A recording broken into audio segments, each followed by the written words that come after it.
Okay, good morning. All done? Good morning. Thank you very much again for showing up here and online. We have lots of people online, pushing 60. Remember that this is our last forum of the year.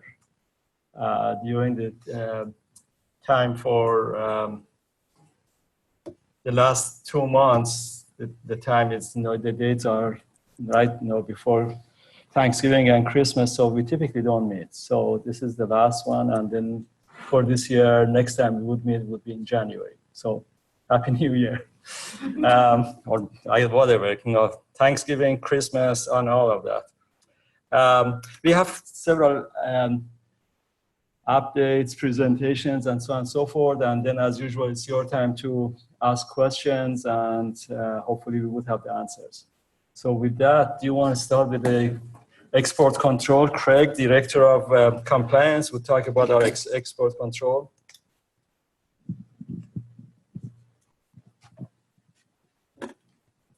You need this?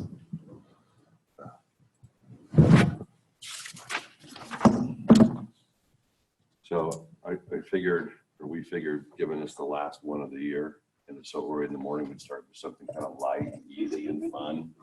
Export control. This is actually really interesting. Hold on, sorry everybody. That was even more weird than what he said earlier about keeping stuff back in 1960. It's fun. Inside joke. Okay, so I'm the, as some of you know, the Director of Research Compliance and Integrity here at UC Davis. Jessica, one of my analysts, is here as well. We wear a bunch of different hats. One of the, speak up. Oh, this, yeah. One of the hats, many hats we wear is in this area, export control. Show of hands, obviously I can't tell for those 60 that are online, but how many kind of have a general sense or understand or deal with this sometimes? And how many are like, what the heck does that mean? Okay, just to get a sense, and I'm not gonna revise much, but I can use this, huh? Is that right? No? It's upside down. Okay, so, and I'll try to go through this pretty quickly. My goal when I do this presentation is not to teach, you keep telling me to move it up, not to teach kind of the nuts and bolts of export control. This stuff's complicated. It's not particularly intuitive often. It's more just to kind of ultimately to have you come away with, I don't know, flags and, oh yeah, I heard something about my investigators traveling to Iran. I think I'm supposed to have him talk to somebody first, kind of thing, right? Or we're shipping something overseas. Maybe it's that kind of level. But this will give you a little bit more context. I affectionately refer to export control as the three-headed monster. There's really three different federal agencies that have a piece of this. ITAR, which is Department of Defense. That relates to items that are just truly military type items, essentially, and technology. We have the EAR regulations, which is the Department of Commerce, and that's dual use kind of stuff where it may not be used for military application, but it has a military application. We'll talk a bit about that. And then the Office of Foreign Asset Control, and that relates to the embargoed countries, Iran, Syria, Cuba, that kind of thing. And there's very special rules about and it depends on which country you're interacting with, rules that relate to whether you're doing research or collaboration or traveling or sending something there, okay? I don't probably need to tell you guys this, but these are my typical slides. It's really when I'm talking to faculty, like, yeah, the penalties can be substantial, and the penalties can be substantial. And we're seeing more and more of it in the higher education sector. Yeah, I don't need to. These are a couple of recent examples, or fairly recent now. A professor from University of Tennessee, he actually went to prison, federal prison for 4 years for violating ITAR. He allowed 2 foreign nationals basically unlicensed access to controlled data. It was kind of an extreme case. He was told you can't do that. He said, I'm above the law. But anyway, he went to prison for 4 years. And there have been other instances we're seeing. So this stuff is real. It's not theoretical. It's out there. Okay. So, all right. So now, next question is, we talked about export control. What is an export, right? Well, the kind of common sense meaning of it, how do I do this? This is gonna work. Oh yeah, I got it. I get it. Yeah.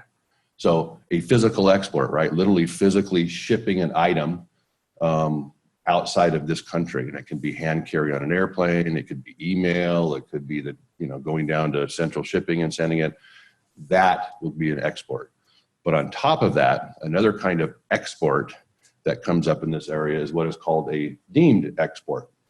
And that is, and again, this is not necessarily to memorize per se, but just what that is, it can happen in somebody's lab if a researcher is using foreign nationals, which is very common, and we encourage it in our lab.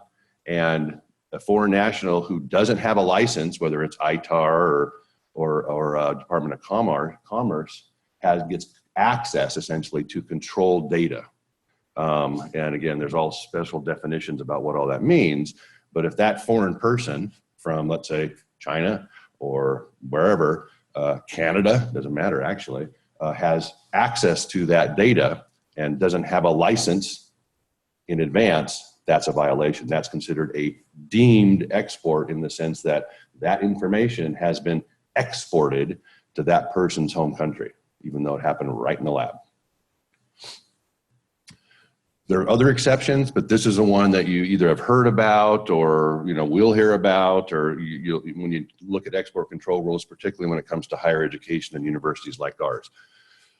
The fundamental research exclusion, okay? So that exception, and the exception is to getting a license, covers research that basically is basic or applied, okay? The outcome of the research, really it's the data results.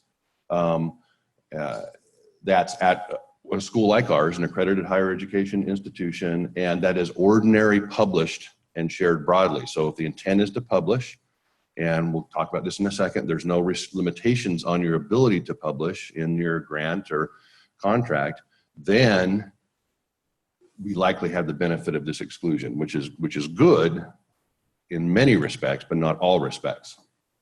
Okay, if you have questions, raise your hand. But I think you kind of get that concept, right? Right. But here's the key, and this is sometimes often confused. The FRE, the federal or the fundamental research exclusion, does not apply to physical shipments. So let's say you're doing, or your folks are doing fundamental research, which is pretty much what we do on this campus. We don't do restricted research for the most part. So pretty much what we do here, we intend to publish, right? Well, so we have the benefit of the FRE for our results.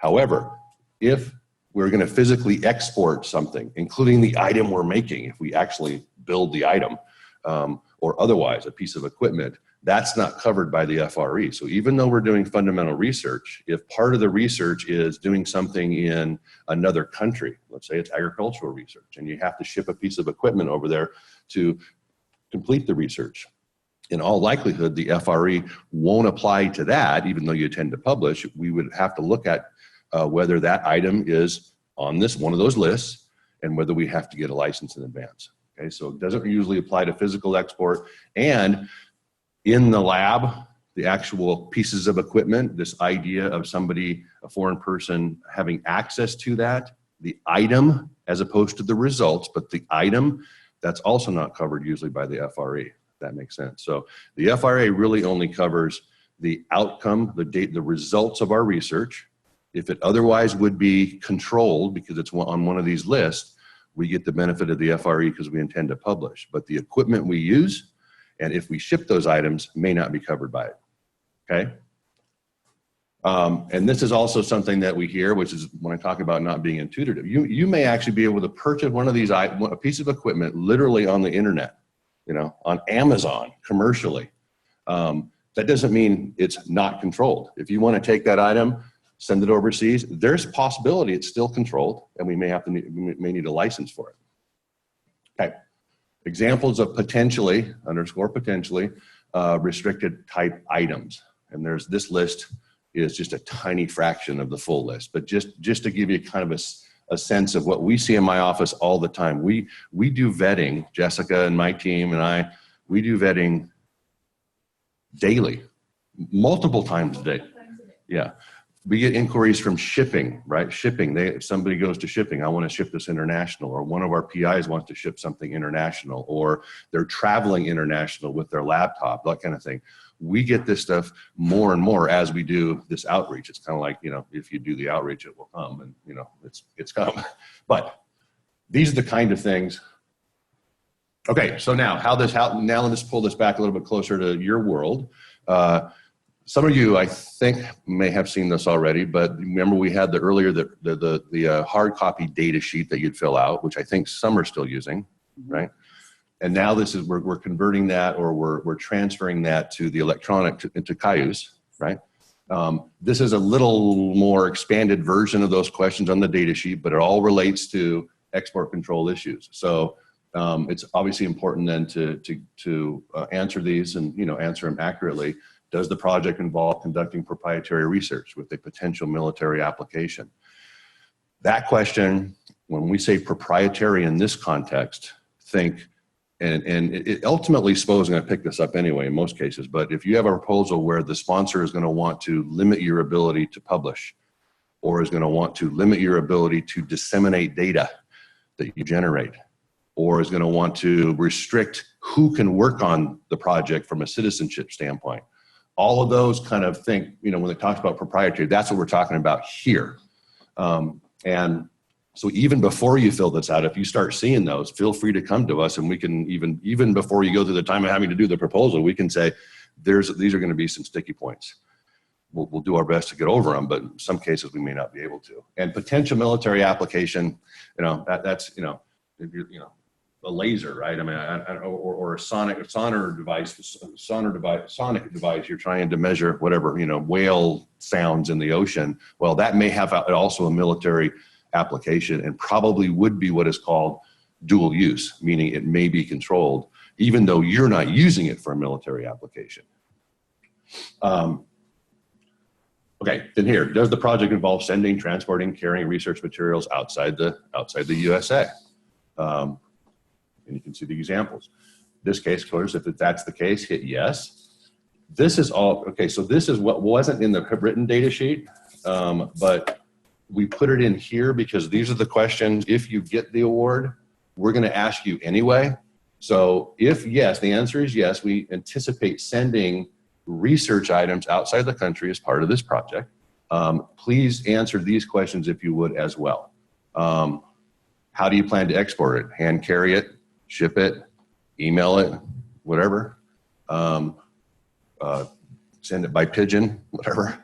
A description of what the item is, who is going to get it, or where is it going, and what's the intended end use? Because again, not to bore you to tears, but when we do this vetting I was talking about, we actually have an online system that we subscribe to. It's called Visual Compliance. Some of you may have heard this, but you go into Visual Compliance and we put in things like what's the technology, the specs on the technology, but we also put in the country where it's going. We put in the individual's name who are going to get it. We also put in, if it's an entity at a university, we put that entity in as well.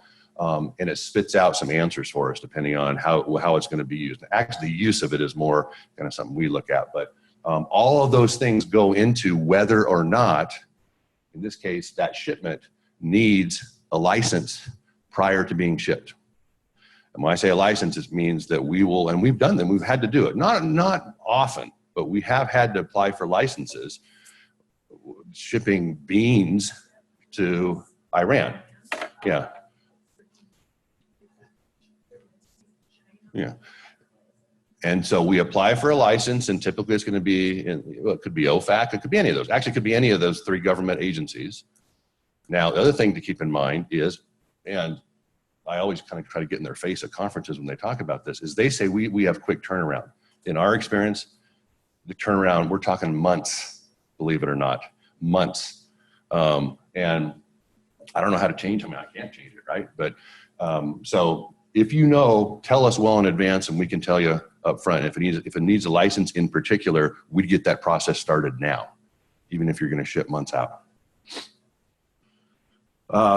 Same thing. So, oh yeah, exactly. Then we have the, pull down menu, whatever you call this, where you can actually identify what country as well, of course, we would ask you that. So just go ahead and fill that out. Same thing with travel. If anyone's going to be traveling outside the country as part of the research project, that's going to be a yes as well. Now, we will not contact you. You're free to come to us when you answer these questions. Yes, we're happy to talk to you in advance. But our practice so far is for these questions, unlike the proprietary question, for these questions, when you say yes, we're not going to burden you with questions until we learn, at least as a Justin, until we get to the point where it looks like you're going to get the project. Because why answer it if you're not going to get the project? So you may not hear from us until that point. We just kind of made that decision. But of course, you can come to us if you have those. But anyway, so yeah, if anyone's going to travel outside the country as part of the project, we'll ask who, where they're going, what are they going to be doing, what are they going to be taking with them. What if it's not part of the project? They constantly go to conferences. Yep. They're going to places, they're taking their research with them. They have their laptops. Yep. Where does that fall? Okay, so repeat the question. Yeah. So the question was, and it's a very good question, what if it's not technically part of the research? What if they're going to a conference or some other reason that's not directly connected to the research? The answer is it wouldn't, I would actually put yes on this just to get it into the system. But even if it's outside research, it's still, the rules more or less aren't going to change. There's still a need to vet what are you taking, where are you going, you know, who are you meeting with, all that kind of stuff. So yeah, so I get you. I mean, this is focused really on research itself, but to answer your question, whether it's answering yes or no to this, if you're going outside the country, any of your investigators, I think it behooves you. It would be prudent to talk to us first. Most cases, it's going to be fine. But for example, if they're taking a laptop, now I can tell you some, and tell me if I'm going over time, but some institutions, not in the UC system, have implemented a system where any of their employees, faculty, researchers, staff going overseas cannot take their work issued laptop. They literally have to go to some central location and get a scrub laptop to take with them, check out a scrub laptop. Well, the chances of that happening here, I mean, you know, probably not going to see that. However, I still think it's important to know what the rules are surrounding taking your laptop. And sometimes, some of you have heard me say this before, it's not intuitive. So it's not intuitive like, well, why is this a big deal? Because I'm taking just my results for my grading, and I built an encryption system to keep those grades protected so nobody can get into them. Well, it's possible that the grades are fine. They're not controlled. I mean, put aside FERPA and that kind of thing, but if somebody accesses them, but they're not controlled in the export control sense. But guess what may be controlled? The special encryption technology that they make. That actually may be on the list. So by taking their laptop with that special encryption, they may need a license technically to do that and can get in trouble if that comes up. And there's a whole series of complicated rules about what encryption, you know, off the shelf is typically okay, but if it's something you do in your lab, that could be controlled. Anyway, okay, finally, the OFAC list. And this one, well, they're all important, but this one is particularly important to come to us, I think, I would say right away. If the research, or in any reason, if you're going to a conference, let's say, in Iran, or any of the OFAC countries, and I'm saying Iran because we have a lot of faculty that like to go to Iran just to go to conferences. OFAC, I can tell you, just to go to a conference in Iran says that requires a license. I don't know if the government's on the line, but I don't necessarily agree with them. That's how the regulations should be read, because what the rules say for Iran, for example, is you can't import from Iran or export to Iran any good or service. And apparently the government thinks that if I go to a conference and I sit there and listen, I'm providing some service. But in any event, that's what they say. But certainly if you're going to go to an embargo country like Iran and present a paper, that may be a service that actually requires an advanced license. We actually had a case at one of our UC campuses where a faculty member was doing a research collaboration with another faculty member in Iran, and it was something in chemistry. That collaboration actually is fine. There's an exception for that, no license needed. But the faculty member had the crystalline stuff in Iran. We had the equipment to analyze it here. And as part of that collaboration, they imported that crystalline stuff here without a license. Well, it came up and the university learned about it and realized, oh boy, even though this educational exception applies, the act of importing a good, this crystalline material to our campus needed a license. We didn't get one. So there was a self-report that had to be made to the government, and the government agreed, yeah, you have to get a license. So again, not intuitive, but particularly when you're talking about embargo countries, just come see me, let's put it that way. Finally, so these are some other questions that kind of get into some of the nuances of potential export control issues. And just, you can look at it. I don't think we need to talk further about them, but if you're talking about encryption or the kind of technology or software that may have military applications. And I would say, again, I guess my best advice on this forum is, if in doubt, one of two things: check yes, or just call us, because that's why we're here. And we can go over it, we can go over this stuff in advance. Okay. Oh shoot, I thought I was done, sorry. Red flags, shipping international, we kind of talked, right? This is what, he's giving me the eye. Shipping internationally. Shipping internationally. Remember, FRE doesn't apply. Traveling internationally. Sponsors who want publication or citizenship restrictions. And again, ultimately, SPO is going to catch that, and we'll have a discussion about that, and we'll try to negotiate that out. But even before that, if you see that, come talk to us. Purchasing equipment that may be controlled. Now, we've talked with procurement. They're trained up on what to identify if you order equipment.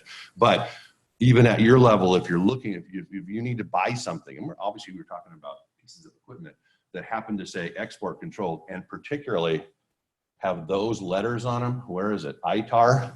That is an absolute, should be a hard stop, because it's particularly in this area of ITAR kind of thing. We had instances in another campus where there was a high-tech camera that was used to look to take pictures of almonds for aflatoxin, not military.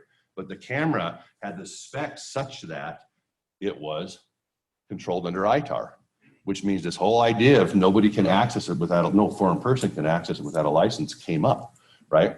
If you see ITAR, let's talk first before you finalize that transaction, because we want to see, is there another piece of equipment that do the same thing, or do we have to put some controls in place to prevent some, or do we get a license, right? There's options, but anyway, allowing foreign persons, that's kind of the same thing I said. Collaborating with non-US colleagues in foreign countries.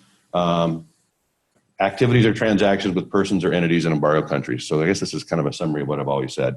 And then finally, this whole notion of I don't know how many of you are involved in providing services like the core facilities in addition to doing research, but if it's a service and not research, then that FRE, the fundamental research exclusion, does not apply.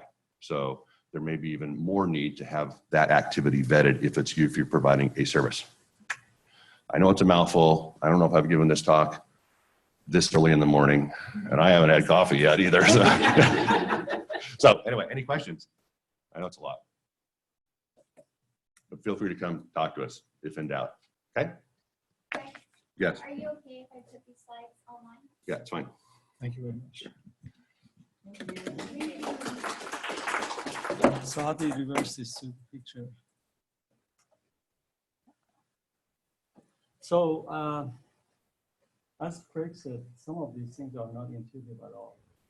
Like, for example, you know that all of the iPhones are built in China, and if you buy it from here, you can't take it to China.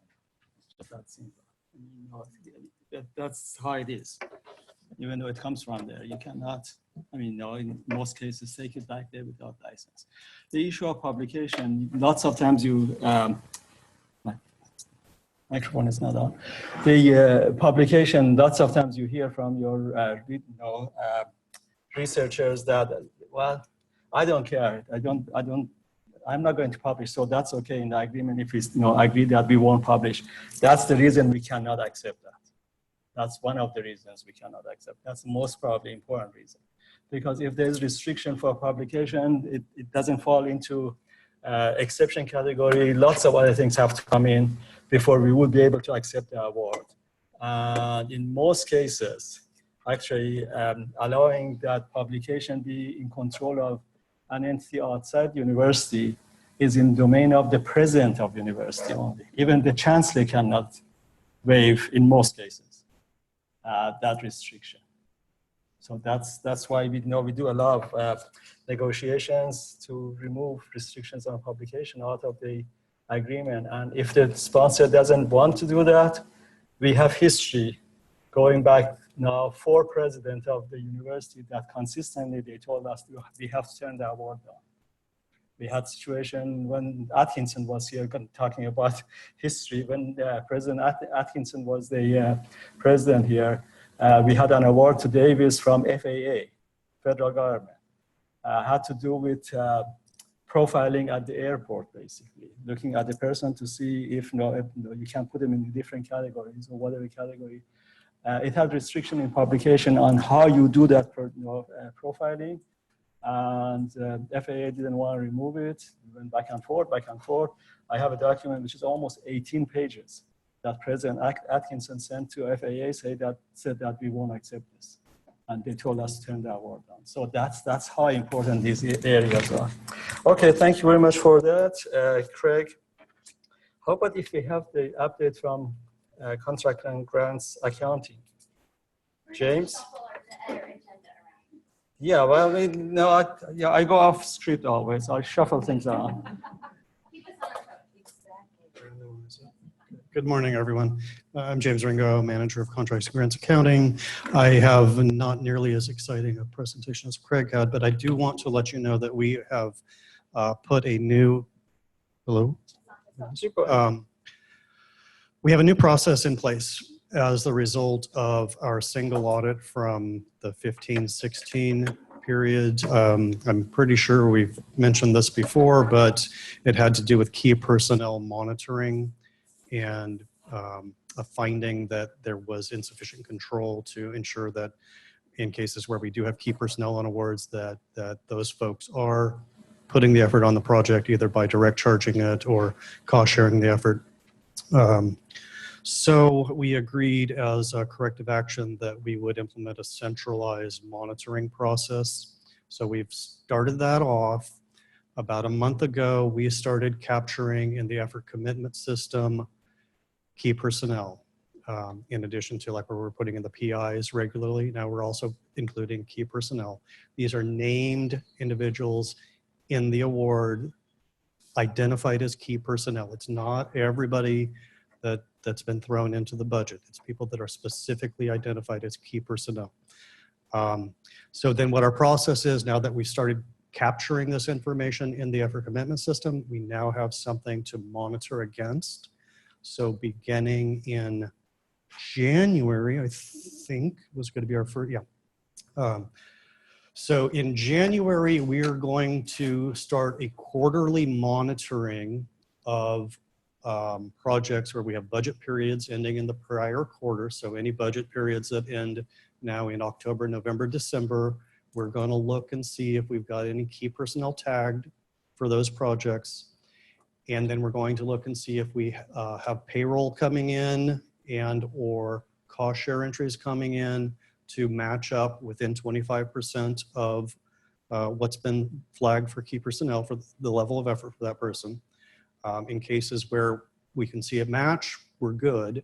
If we are out of sync, we'll be sending you a note saying, looks like we're out of sync here, help us, you know. Is there a timing issue? Is it, there was no effort in this period that we're looking at, but the commitment was satisfied previously, or it's going to be satisfied, during the summer, a lot of times, a lot of effort happens maybe in the summer where it's not happening in the academic period, whatever the scenario is. Or did you go get authorization from the sponsor to change whatever that commitment level was? So, unfortunately, PwC was not accepting our position that, all of our campus administrators are on top of this and they're keeping everything in sync. So they've added this additional little step. We're hoping that it's not going to be that much effort on us or on you, that hopefully it'll all line up pretty well, and we'll just have a few exceptions where we have to go out and ask you what's going on. But we'll have to see as the process gets rolling. We had committed to, for the audit, for the corrective action, that we had it in place by the end of September. So we got it in, we got the process in place, and now we're capturing the data. So now we just have to start doing the communications. Does that make sense? Do you have any questions? Yes, ma'am. When you say key personnel, is that the name which will be released of the award? Yes. Oh, Repeat the question, please. some in proposal, sometimes to share this, how some people's. It's going to, what we're going to count, the question is, who am I talking about when I say key personnel? So I'm the people that we're identifying in contracts at grants accounting, or the people that are identified in the award itself. We don't look at the proposal. So if it's named as a key personnel in the notice of award itself. Now, I guess that raises an interesting question, because if you have a key personnel commitment that's in a proposal that we don't have visibility to, that could raise a question of, should we be making an, should you, because you can go into the effort commitment.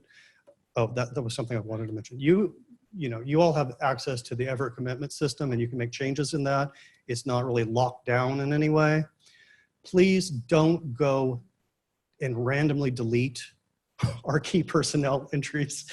If we put something in there and you don't think it's right, please contact the fund analyst in CGA and talk it through with them.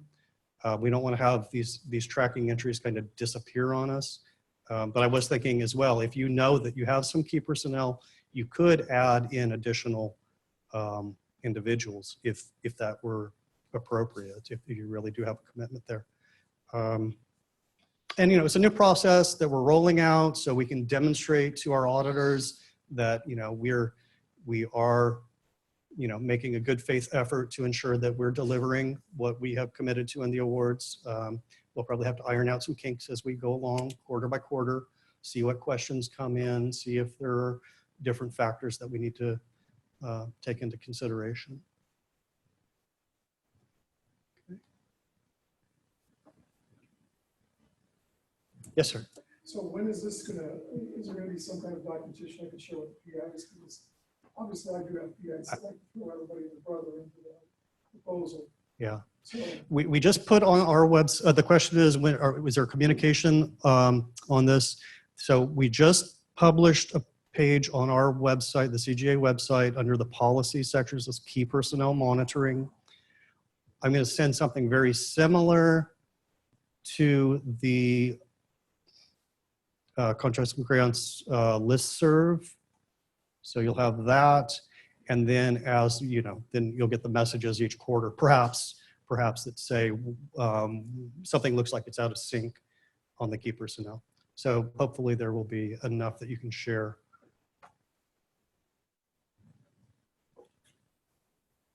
How fun.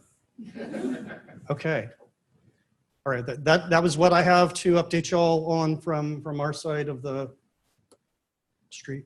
Okay, good. I Okay. don't see any questions online Questions on either. that? Okay, No? great. Thanks. Thank you very much.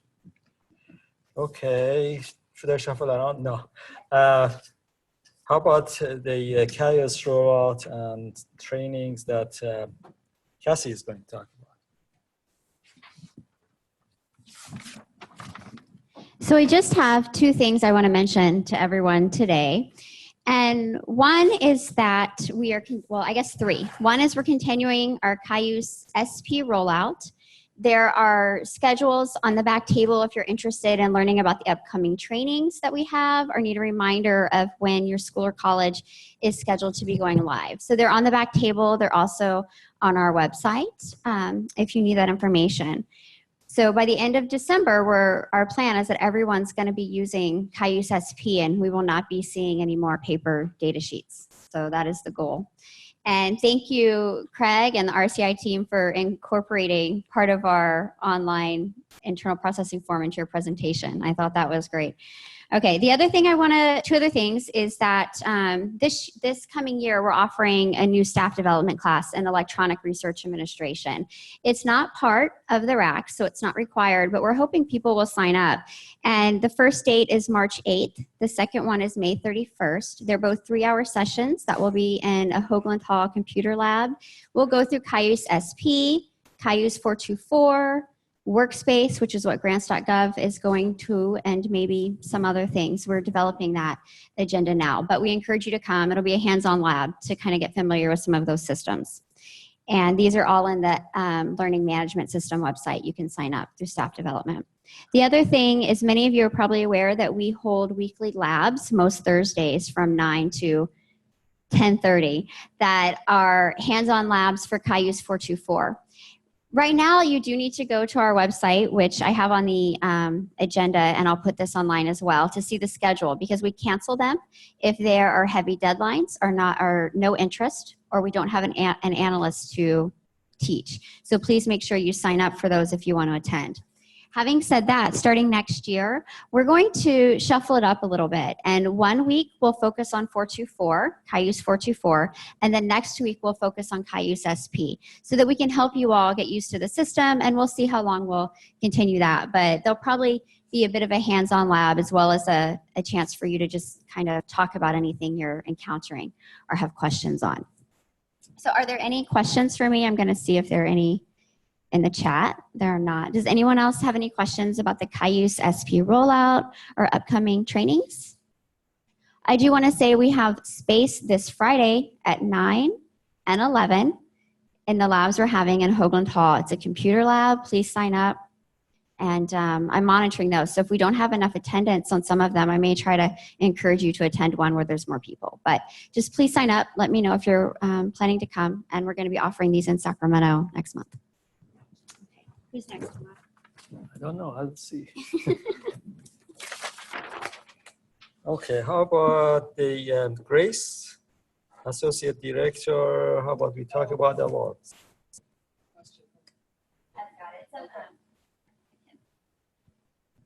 So the question is, if we submit through Fastlane, do we still need to use Cayuse 424? The answer is no. If you're using Fastlane because you're submitting to NSF, you do not also use Cayuse 424. However, if you're using Cayuse SP now, that is required for everything that is replacing the data sheet, is replacing the approval and routing process. So no, if you use Fastlane, which please use Fastlane if you're applying to NSF, do not use 424.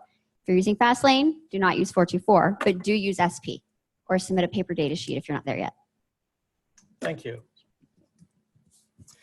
Grace? Good morning.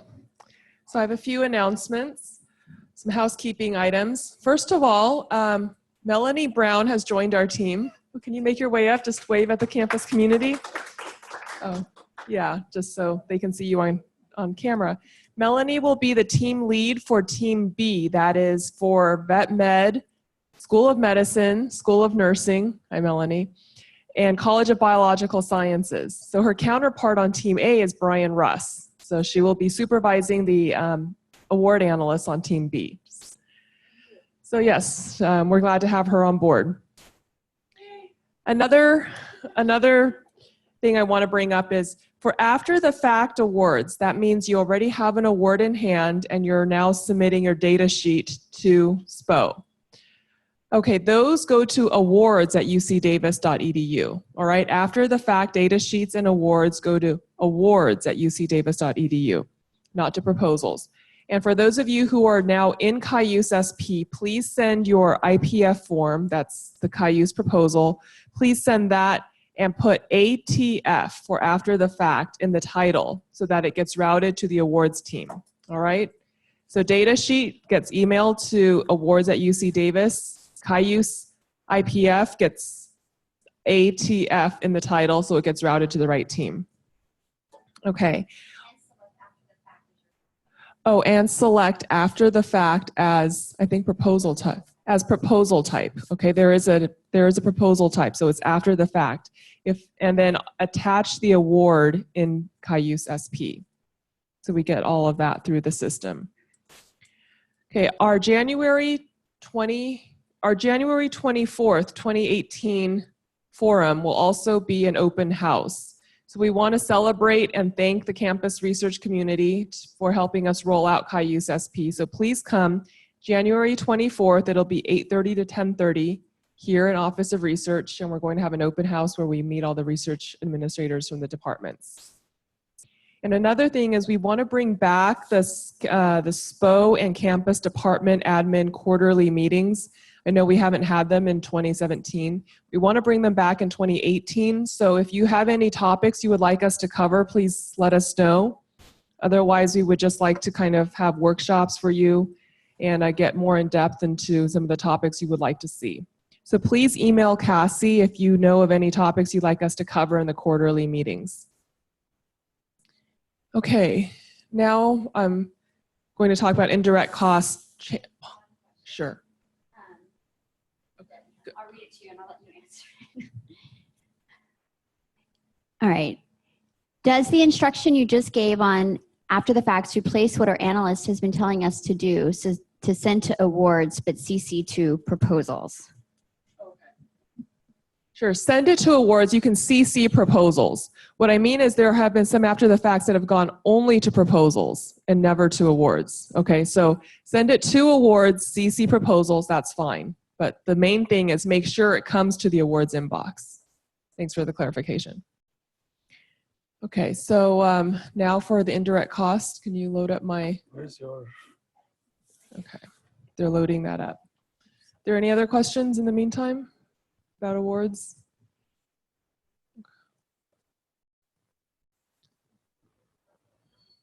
Okay, I see it come up.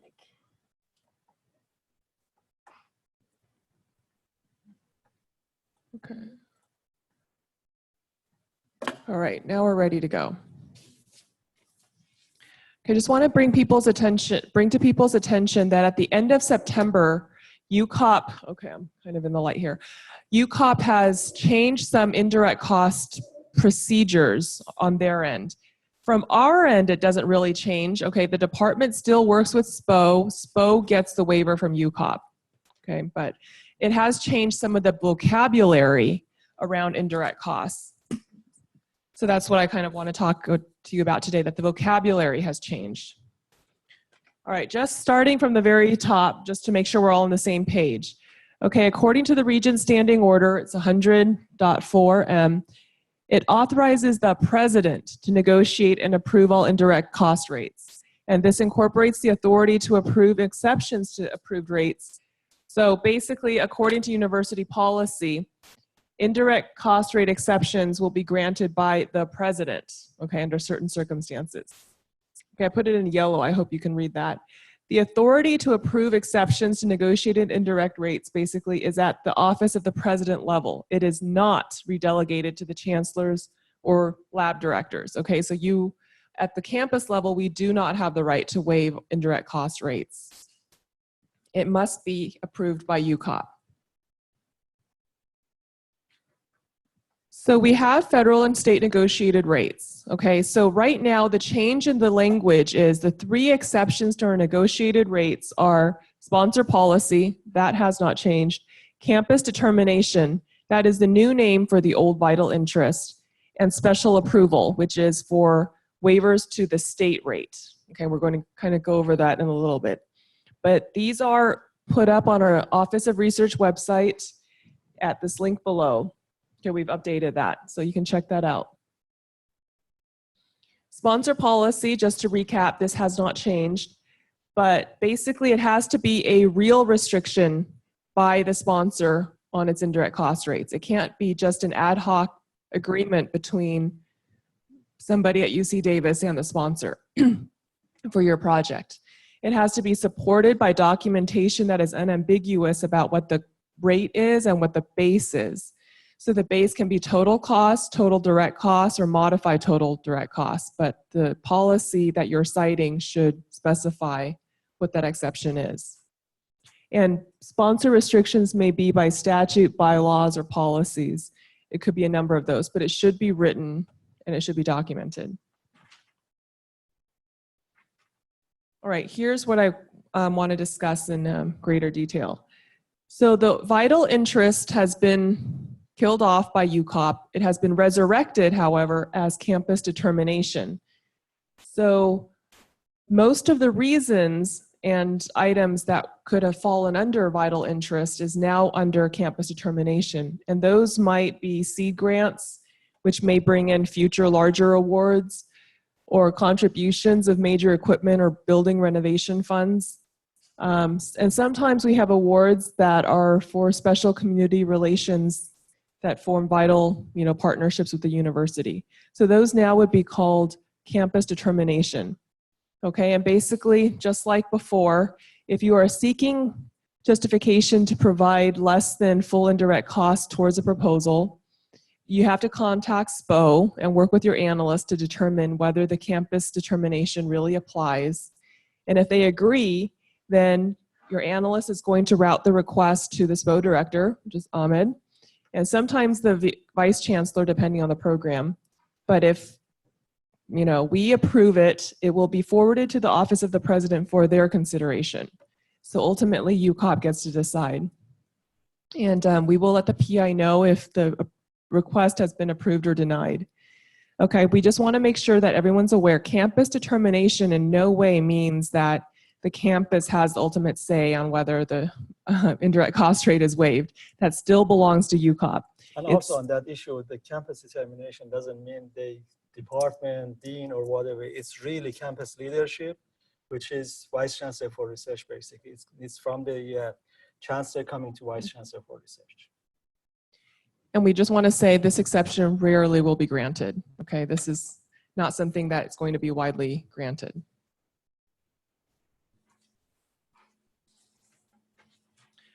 Okay, special approval. For exceptions to the state of California negotiated rate, right now it's at 25% modified total direct cost. That's the rate on our model agreements. For exceptions to that rate, where it's called special approval. Okay, so when you hear, S, special for state. And the campus chancellor has to first approve the UCOP, the campus chancellor has to first approve the special approval before UCOP can approve it. So the rationale remains the same. You still have to describe where your restriction comes from, and you have to document it. Okay, this is pulled off of the UCOP website. So you have to describe the restriction, both the rate and the base, provide the documentation of this restriction.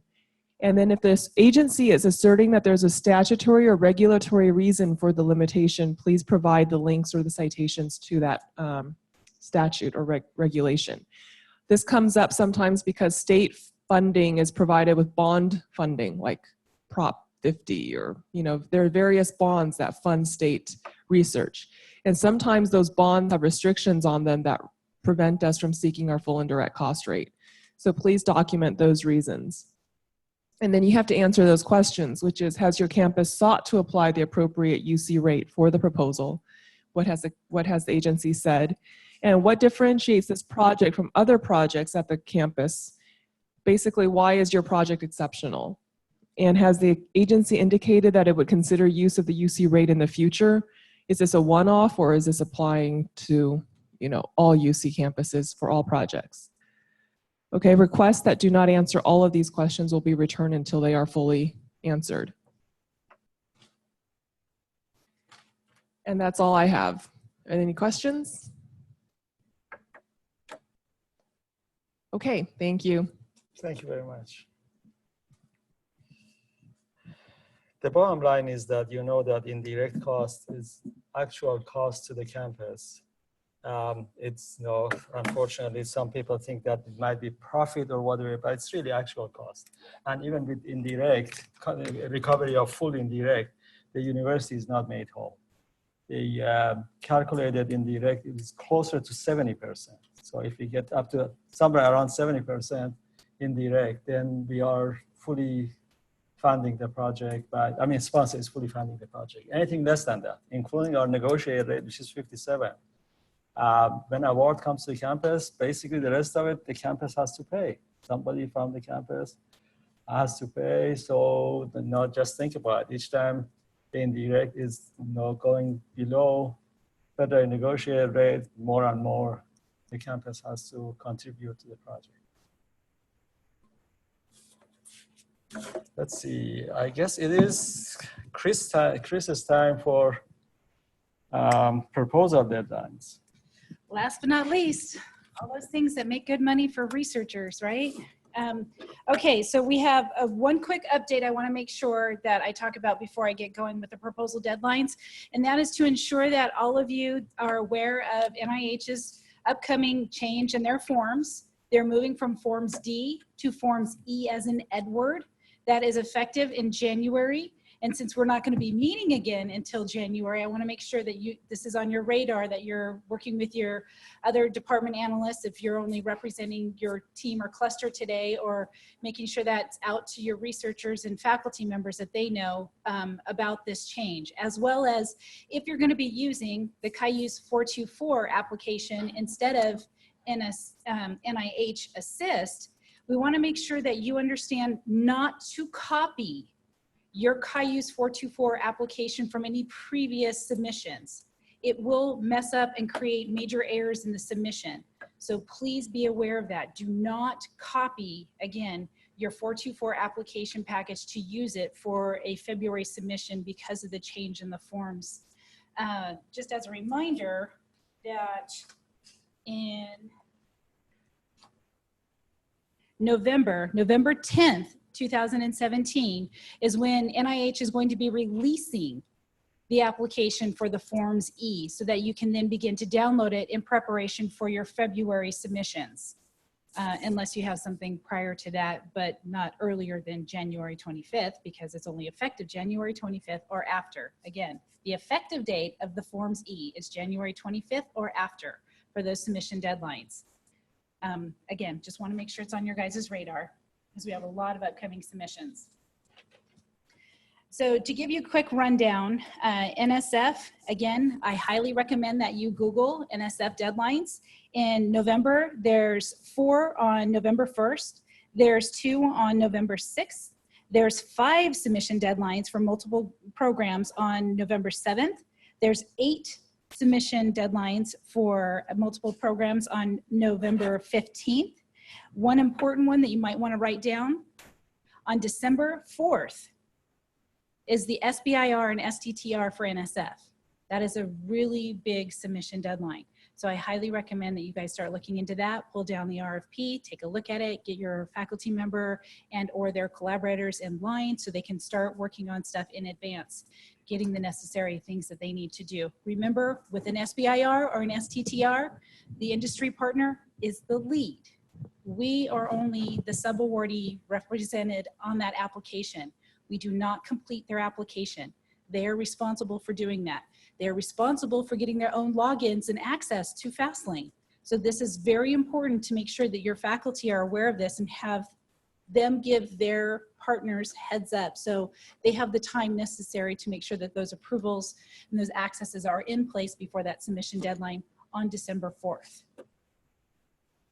Moving into NIH, oh wait, sorry, and then into January 16th is a major submission deadline for NSF. There's 11 different multiple programs submitting that day. Again, that's January 16th, 2018. So just heads up. Again, you can see all the different programs on their website. If you just search NSF submission deadlines, it pops right up. For NIH, coming up, we have the R01 renewal resubmission revisions on November 5th. So start preparing because that's not that long ago or long away. That's just about a week away. So we should have the proposals in our office by next week for review, for full review. The U01 renewal resubmission revisions for cooperative agreements is on November 5th as well. The K series for research career development is on November 12th. And then the R03s, the R21s, the R33s for the other research grants and cooperative agreements, that's on November 16th.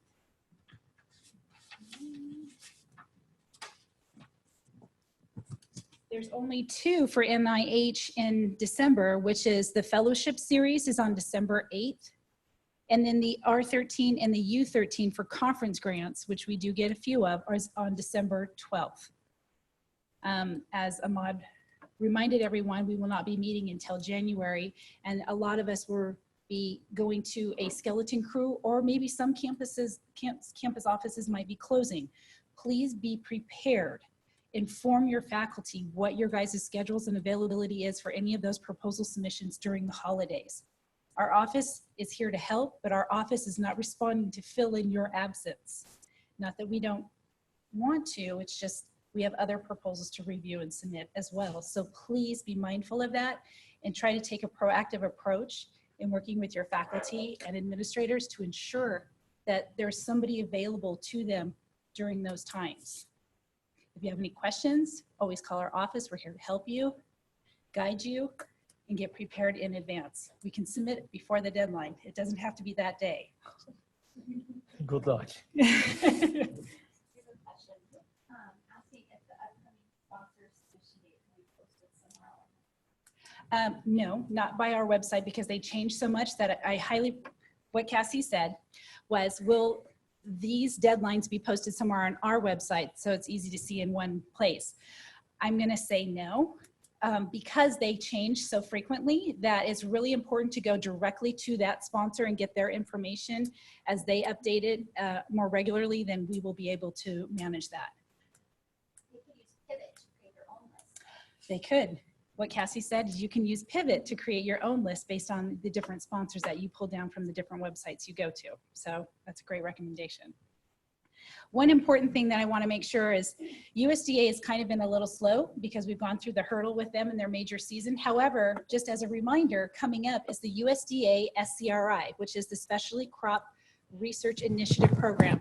This is huge with the College of Ag, Biological Sciences, several other departments, even some of the engineering units are interested in this and partnering with others. So I wanted to give you a heads up because in December 8th is that deadline for the pre-proposals. Again, that is December 8th. It is a Friday.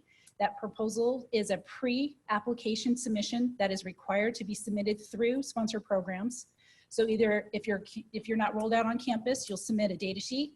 If you are rolled out on campus, you'll submit through SP and prepare your application in Cayuse 424. Just as a reminder for that pre-application, some people are asking about what is the applicable indirect cost rate. At this time, SCRI has not deviated from what they had posted last year at 22% total cost. Again, that's total cost, 22%. If you need the conversion for that, the total direct rate for that indirect is 28.205. 28.205 is the total direct cost calculation conversion of a 22% total cost calculation. Again, that submission is Friday, December 8th, and it's at 2 p.m. our time. That's really important to remember too. USDA does not use local submitter time. They are all across the board, 5 o'clock their time, which is 2 o'clock our time. If you have any questions about the pre-proposal application, please feel free to call our office. It is available right now. The information in the RFP is also available on their website. Question. The sponsor is USDA Specialty Crop Research Initiative, which is also known as the SCRI. Can we have another acronym? No. I have another question too, but I'll let you finish. Other than that, there's another program for USDA that's the Community Food Project, also known as a CFP. That one is due on December 4th. So I'm not sure if anybody's interested in that. Maybe nutrition, maybe not. But that's about all I have. Okay. Unless you guys have any questions. You have So a question? quiet. I'm not sure if you should answer this one. Someone is asking, has sponsored programs evaluated Grants.gov Workspace as an option for proposal submission, alternative to Cayuse 424? Do you want to take it, Grace? I mean, I don't know. I know that we've looked at it and there are some issues because of them not being able to, they're getting rid of the PDF forms and that creates some issues. But who's the best to answer that question? Sherry? Grace? Time will answer. Yeah, here, I'm going to give it to Sherry. I'm just trying to figure out the best way to respond to that. We haven't done much extensive research in that workspace. only because we already have implemented Cayuse 424 and it's been on campus for almost 3 years. And with that being said, with Cayuse SP being able to integrate with 424, it just doesn't make sense to introduce another software application when we're already using the 424 and the Cayuse SP. And also the 424 and the SP, they're being integrated with all our reporting needs that we have for UCOP as well as campus. So we're already kind of way ahead of the game on that. And it just makes more sense since 424 does support all the federal grants that you submit. There's just no reason to go into searching and looking at another application. So that's the best answer. So a part of the answer to that question, I suppose the recommendation is to the campus not to use it at this point because we won't be able to support it necessarily. Right, and then we won't be able to pull any reporting information from Workspace. All reporting information will eventually migrate over to 424 and SP exclusively. Right now, we're kind of doing a cross-population from our legacy system, CGT, but once campus is fully on SP and 424, then we'll be able to pull more reports using both of those applications. Okay, thank you. You're welcome. Okay, I think there is nothing else on the list. So if there are questions about anything else that you want to talk about, we are here. No questions? No, nothing online. Okay, it's 9:35. If we are done, thank you very much. See you in January.